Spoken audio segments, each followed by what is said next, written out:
ఒక పక్క కల్కి 2898 ఏడీ మూవీ బాక్స్ ఆఫీస్ దగ్గర దుమ్ము లేపుతుంటే మరో పక్క ఓ టాటూ సోషల్ మీడియాలో వైరల్గా మారింది.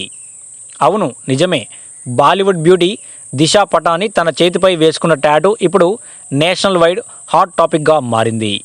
ఎందుకంటే ఆ టాటూను పాన్ ఇండియా స్టార్ ప్రభాస్కు లింక్ చేస్తున్నారు కాబట్టి. అదేంటి, దిశా పటాని చేతిపై టాటూ వేసుకుంటే దానికి ప్రభాస్కి లింక్ ఏంటనే సందేహం అందరికీ వస్తుంటుంది. కానీ ప్రస్తుతం సోషల్ మీడియాలో అదే చర్చ నడుస్తోంది. బాలీవుడ్ భామ దిశా పటాని ప్రభాస్ హీరోగా వచ్చిన లేటెస్ట్ మూవీ కల్కి 2898 ఏడీ రాక్సీ అనే పాత్రలో కనిపించిన విషయం మనకందరికీ తెలిసిందే. ఈ సినిమాలో ఆమె ప్రభాస్ వెనకాల తిరిగే అమ్మాయిగా కనిపించింది. అయితే ఇటీవల ఆమె తన చేతిపై పీడీ అనే ఇంగ్లీష్ లెటర్స్ను టాటూగా వేయించుకుంది. అందులో పి అనే లెటర్ను ప్రభాస్ను ఉద్దేశించే ఆమె వేయించుకున్నారని, పీడీలో పి అంటే ప్రభాస్, డి అంటే దిశా పటాని అంటూ నెటిజన్లు కామెంట్లు చేస్తున్నారు.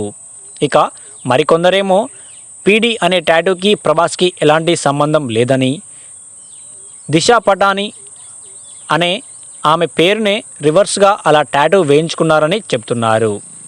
ఇక కల్కి సినిమాలో కూడా ప్రభాస్ మరియు దిశా పటాని మధ్య ఎక్కువ సీన్స్ కూడా లేవని, కనీసం స్నేహం ఏర్పడే ఛాన్స్ కూడా లేదని, అలాంటిది టాటూ వేయించుకునే వరకు రాలదని కామెంట్స్ చేస్తున్నారు.